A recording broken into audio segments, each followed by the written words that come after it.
There shouldn't be a bylaw for people to have integrity in their property. I think it makes sense that the city supports the same feelings that I have.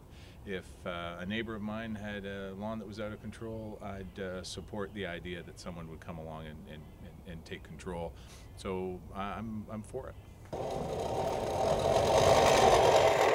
You may not know it, but since 1994, homeowners like Michael Gandy have had more than the occasional dandelion to worry about when it comes to their lawn. Enter the Weed and Grass Act. Toronto has enjoyed the early arrival of summer-like conditions, and the warm weather means people's lawns and gardens are growing faster than usual.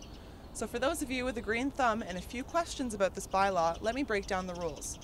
If your grass or natural garden is higher than 20 centimeters tall, or the height of this measuring tape, you could be facing charges. The city will send someone to come clean up your garden after 3 days if you do not tend to it. And if this sounds too good to be true, you should know the city will charge you quite a bit of green. There is a mechanism in the bylaw that allows a homeowner to appeal that notice, and they may claim that their yard is a natural garden. And there's criteria for a natural garden that is linked to the Weeds Act, etc. What we do is we rely on staff of our forestry department to examine that property to determine whether or not it truly meets with the definition of a natural garden. Ark Smith believes his backyard is indeed a natural garden. Now, just recently, I've been summoned to clean up my yard.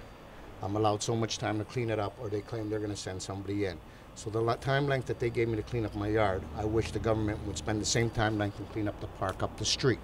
Because if they're claiming that as naturalization, I believe this is naturalization, and I believe naturalization, like I said earlier, is Mother Nature. Whether you're for or against the bylaw, remember, if you want to save some green, keep your yard clean. Hannah White, Say News.